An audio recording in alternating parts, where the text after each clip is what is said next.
میرا خیال ہے تم نہ کرنا. فصحبكم, وہ بیچارہ بہت ہی لاچار ہے. وَأَمَّا أَبُو جَهْمٍ فَلَمْ يَزَلْ عَصَاهُ عَلَى عَاتِقِهِ. ابو جہم سے بھی شادی نہ کرنا, وہ تو لاٹھی اپنے کندھے پہ ہر وقت رہتا ہے. یہ ان کے یہاں ایک اشارہ ہے کہ وہ مانتا بہت ہے تو مال برداشت نہیں کرتا. لیکن آج کل تو میاں صاحب جو ہے وہ اس بات میں فخر سمجھتے ہیں. ڈرتی ہے کہ نہیں ڈرتی؟ اللہ کے رسول فرماتے ہیں بدترین لوگ وہ ہیں جن کے گھر والے ان سے تنگ ہیں. یہ بھی کوئی انسانیت. اور مجھے تو تعجب اس بات پہ ہوتا ہے کہ اتنے لوگ اس بات میں اتنی خوشی کا اور مسرت کا اظہار کرتے ہیں کہ میں گھر میں داخل ہو جاؤں تو اونچی آواز نہیں آتی. اللہ کے رسول صلی اللہ علیہ وسلم کے گھر سے بڑھ کے کس کا مبارک گھر ہے.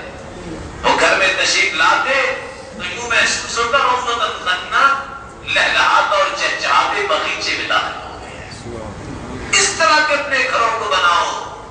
گھر میں داخل ہو سلام کہو اور مسکرا کر گفتگو کرو. پیغام دو کہ اسلام راحت کا دین ہے, اسلام آسانیوں کا دین ہے, اسلام جو ہے ہر نیک خواہش کو پورا کرنے والا ہے. یہ عبوسیت کا دین نہیں ہے کہ ہر وقت منہ پہ 12 بجے رہے. اس دین نے تو سکھایا کہ دین کے لانے والے سردار رسول محمد رسول اللہ صلی اللہ علیہ وسلم کا طریقہ مبارک یہ فرمان تکلم رسول اللہ صلی اللہ علیہ وسلم الا وهو متبسم, جب تک آپ بات کرتے مسکرا کر کی بات کیا کرتے. اللہ ہمیں بھی اس بات کی توفیق فرمایا. اسامہ سے شادی کر. منگنی کے بارے میں تیسرا جو پہلو ہے جس کو عموماً مسلمان چھوڑ دیتے ہیں. اگر منگنی کرنے والا اجازت دے دے کہ میں اب نہیں ارادہ رکھتا شادی کرنے کا, میں تمہیں اجازت دیتا ہوں, تم جا کے اپنا مقصد ان کے سامنے رکھو کہ میں بھی نیکی کی خواہش کرتا ہوں, تو پھر اس کو اجازت دیا جا سکتا ہے.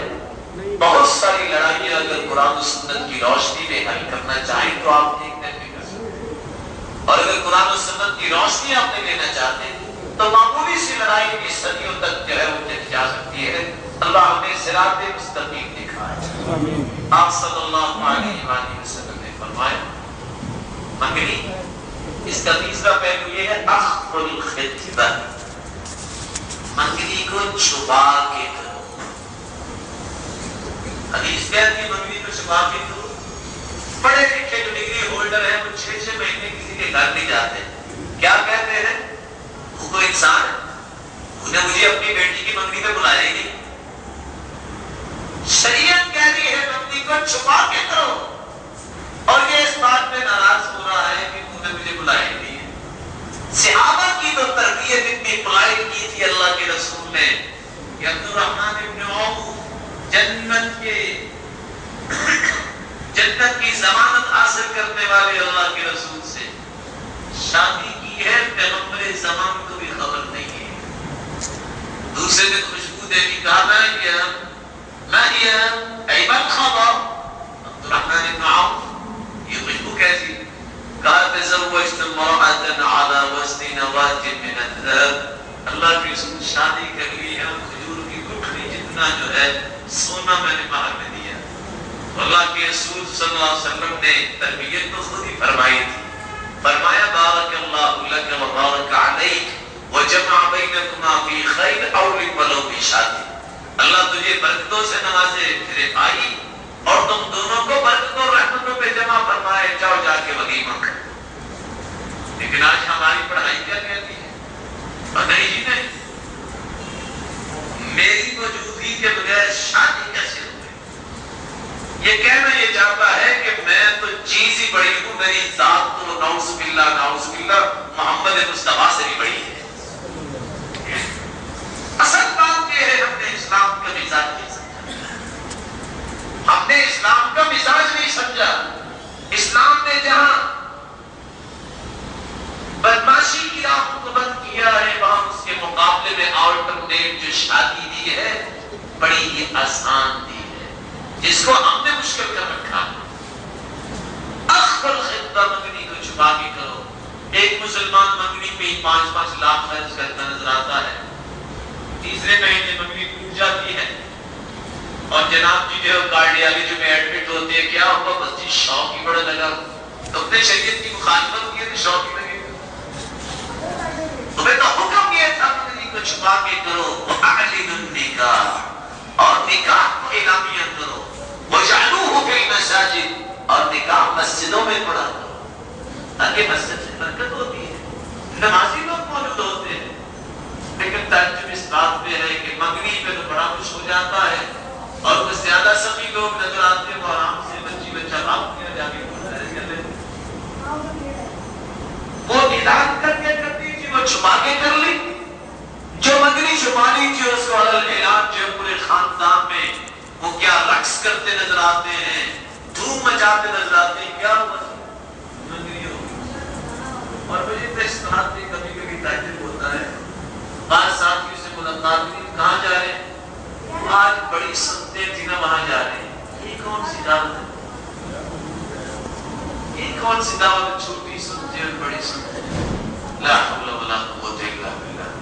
اللہ کے رسول صلی اللہ علیہ وسلم کو دعوت دی گئی خطرے کی، آپ صلی اللہ علیہ وسلم نے بات سننا پسند نہیں کی. یہ مسلمانوں کے رویے ہے، ہر چھوٹی بات پہ پیٹ پوجا کی بات سننا کر دے. کوئی انسان ہے؟ ٹھیک ہے، اللہ تعالیٰ نے پیٹ لگایا ہے، اس نے حلال مال بھیجو، اس کو اتنے استعمال کرو جتنا اس کی خواہش ہے. اس پہ زیادہ وزن رکھو گے نہیں کہ بیمار ہو جائے گا. اللہ نے ایک مقدار رکھی ہے، آخر اسٹمک کی لمیٹیشنز ہے.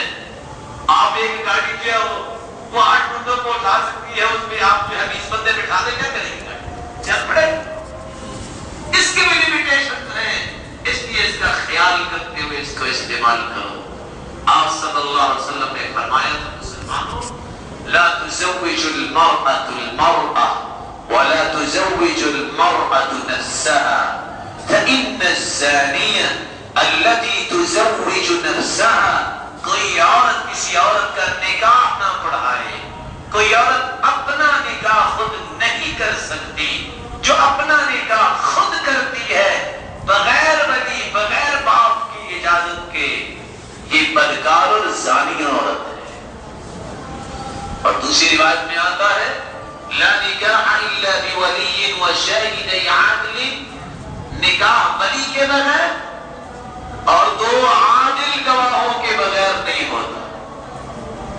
اور وہ عورت جو بغیر ولی کی اجازت کے ایما امرأة تزوجت بغیر اذن ولیها فنکاحها باطل باطل باطل.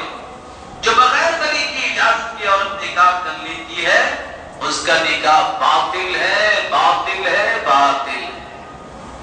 لیکن مسلمانوں ذرا اپنے رویوں پہ ہم غور کریں. اس وقت ہم اسلام کی ترجمانی کیسے کر رہے ہیں؟ جن باتوں سے محمد مصطفیٰ نے روکا ہے بڑے فخر سے اس کو کرتے نظر آتے ہیں. اللہ مسلمانوں کو صراط مستقیم نصیب. شریعت نے تو کہا ہے کہ گواہ بھی وہ ہوں جو عادل ہوں، لیکن ہوتا یہ ہے کہ شادی میں ہم نے اس بات کو تو کبھی سوچا ہی نہیں کہ نیک لوگوں کو بلا لیں. ہم تو یہ ہوتا ہے سگریٹ لگی ہوئی ہے اور میاں صاحب ان کو گواہ بناؤ، ان کو نماز نہ دی. یہ عادل کیسے بن گیا؟ دوسرے صاحب جی ہیں تو ویسے ہی آتے نیند میں ہے، پتہ نہیں کیا کچھ پی کے آئے ہوئے ہیں، چلو آپ بھی سگنیچر کر دو. اس بیچارے کو یہ بھی پتہ نہیں چلتا کرنے کہاں ہے اور وہ دعا بن رہا ہوتا ہے. شریعت کے مقاصد کو سمجھو. گواہ ایسے ہوں جو نمازی بنے جائیں. یہ شریعت کا ایک تقاضا پورا ہو رہا ہے. شادی ہو رہی، نکاح ہو رہی ہے، اس کی برکت اس وقت تک نہیں ملے گی جب تک محمد مصطفیٰ کے طریقے کے مطابق ہے. اللہ ہمیں وہ طریقہ نصیب. چوتھی بات جو اس وقت مسلمانوں کے اندر کجروی کا شکار مسلمان ہو رہے ہیں، جس بات میں وہ کیا ہے؟ شریعت نے تو اس بات کا حکم دیا ہے اذا خطب احدكم المرأة فإن استطاع أن ينظر منها إلى ما يدعو إلى نكاحها فليفعل. جس سے آپ نکاح کرنا چاہتے ہیں اس بات کی شوٹی ہونی چاہیے کہ آپ نکاح کے ارادے